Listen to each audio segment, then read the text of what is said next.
Rest for me was saying, hey, you know what? I'm going to pack my shit, pick up, and move abroad.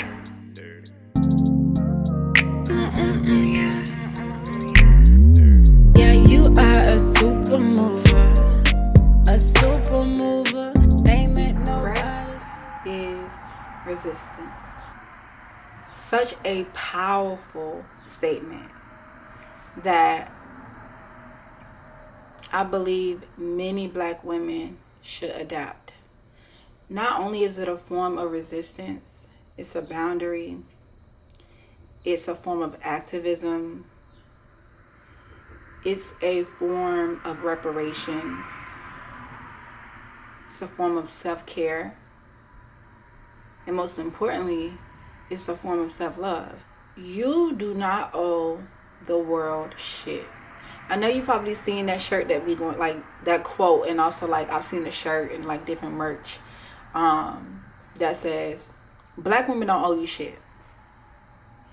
But like, no, for real, you don't owe anybody shit. You don't owe the world shit.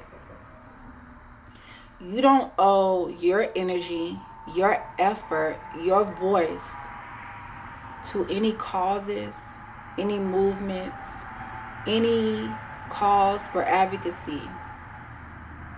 You don't owe anybody that. It is a choice that you have the right to exercise, but you don't owe anybody that. And the thing is, we also have to remember for decades, even in areas where Black women didn't even receive the credit, we have been leading movements, civil rights movements, protests. We have shaped political landscapes in ways that we'll never get credit for. A lot of the changes and the things that we've seen in our history that has made a large difference for our experience as Black women has been headed by Black women. A lot of these Black men, these white people that we see, they got a Black woman in their corner. We've seen it. So I want you to never doubt your power. And when you stop doubting your power, you also start to realize and learn that in order for you to be able to exercise your power in a way that is actually impactful, you have to also recognize that you have to rest. You got to pour into you. We know that Black women have been the backbone of our society as long as history can recall. Which is why it's so important that if not anybody, you rest. You pour into you. You take a moment to detox from the world. Detox from labor.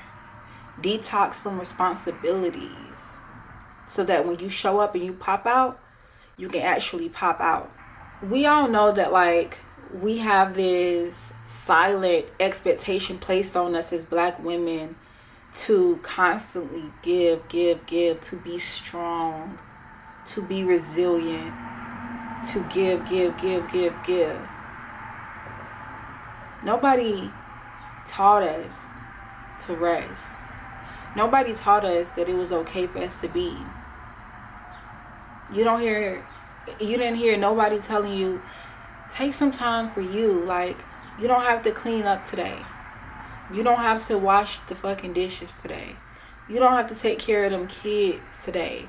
Men get the option to be a father.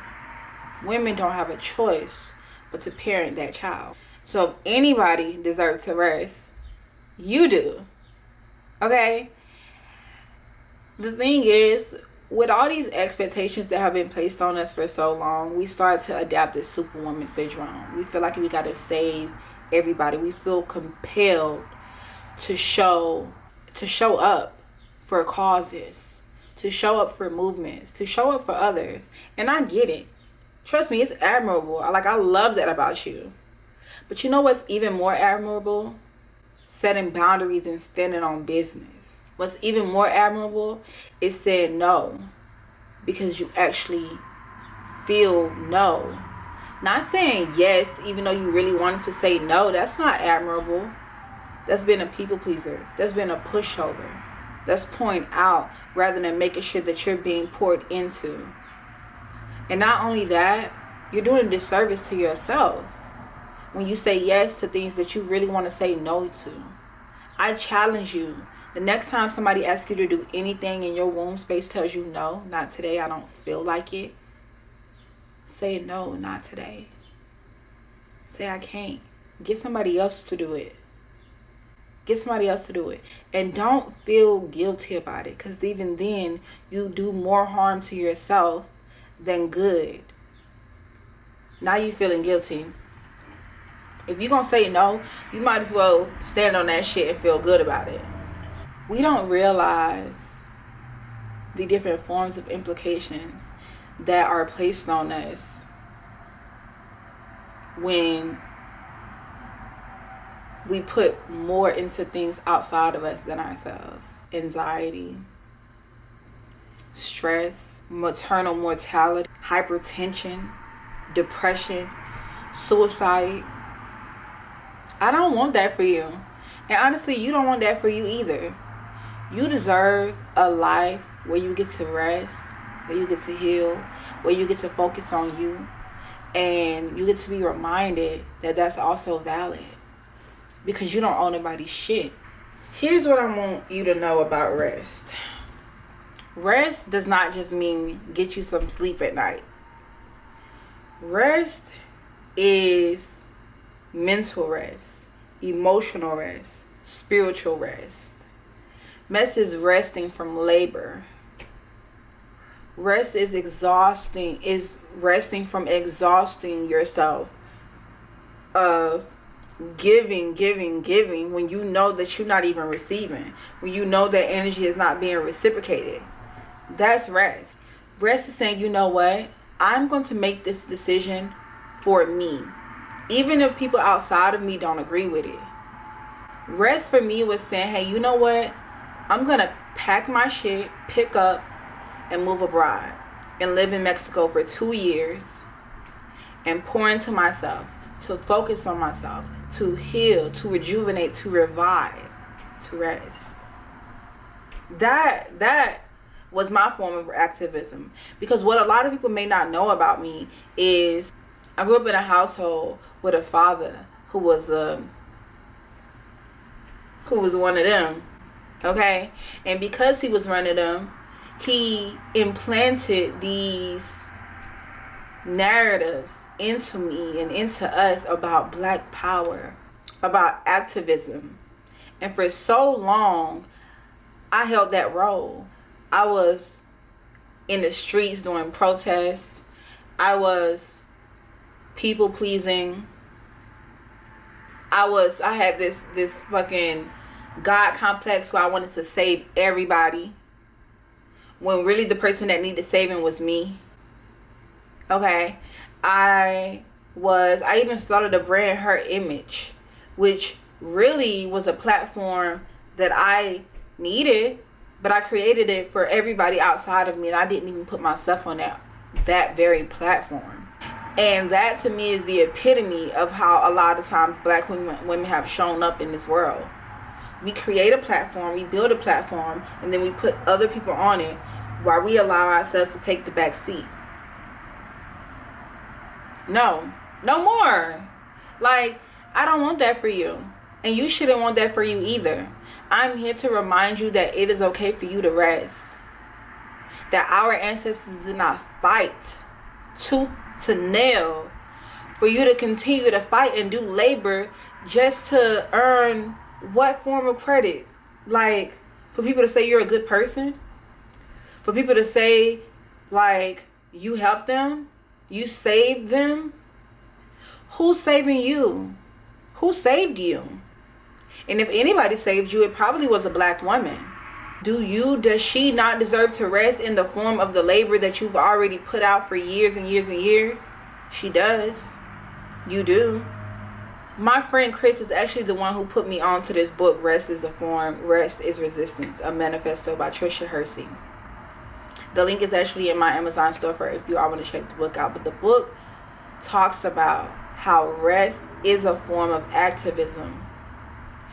We're living in a time right now where there are different causes that are being put, that's like just all over the media. Like, we're seeing pray for Pakistan, pray for Congo, Black Lives Matter, Haiti, all of these different things and wars that have been active for a long ass time. Like, let's just be frank. Everybody has a role to play, and you cannot doubt your role as being a form of resistance. Your rest is healing generations and making space for generations to come. It's time for you to enjoy the fruits of your labor. And no, it might not necessarily be labor that you actually did with your hands, but your ancestors are living through you. Do they not deserve to live through you? You think they want you to continue to be fighting when they've done the legwork? Like, don't get me wrong. There's a lot more legwork that needs to be done, but you have to pick your battles. You have to know what battle that is going to do you more good than harm. I remember for years and years and years and years and years, I was like driving myself crazy with all these conspiracies, right? And I got to a point where my mental health was impacted. I was in the military. I was diagnosed with anxiety. They said I had psychosis and all of these different things. And it was through me choosing myself and putting myself first where I was able to heal myself from these mental illnesses that they had placed on me, when really the psychosis was just the spiritual awakening. The anxiety was a result of me not being present, me not being here right now. Too busy stressing about the past and worrying about the future instead of allowing myself to be here right now. And feeling validated in that. Feeling like that's enough. Like, that is enough. It's enough for you to be here right now. It's enough for you to be present. It's enough for you to rest. And don't let nobody get you into that. Even my dad for so long tried to make me feel guilty for living abroad. I wish you get out of this fucking phase. I wish you get out of La La Land. La La Land, this is very much so a reality. And you don't even know how much this reality that I'm living is healing you. It's healing your mother. It's healing her mother. It's healing my children and my seeds, these grandchildren that you want so bad. Would you rather me give birth to these grandchildren with my mental health being impacted? Who knows? I may not even make it out of the hospital. I may not even make it through labor because I'm too busy giving and doing outside of myself. You know, my greatest, the greatest, like my most favorite niche right now is Black women living their best life. Because guess what that does? That reminds you that you can also live your best life. That gives you permission to live. That gives you permission to be great. That gives you permission to rest. Me moving abroad and resting for 2 years granted you permission to do the same thing. We need to see ourselves in these spaces. We see these white women and these different people everywhere that eat, pray, love. We don't deserve to eat, pray, love. It really annoys me when I see people in Black women's comments asking them why they haven't spoken up about. A Black woman speaks up about a cause every single day when she exists, when she breathes. Her breath is a form of a protest. Her existence is a statement. Her hair follicles is a protest. Her melanin is a protest, is a statement, is an advocacy. Showing up in her most authentic form is an advocacy. And I want you to know that that is enough.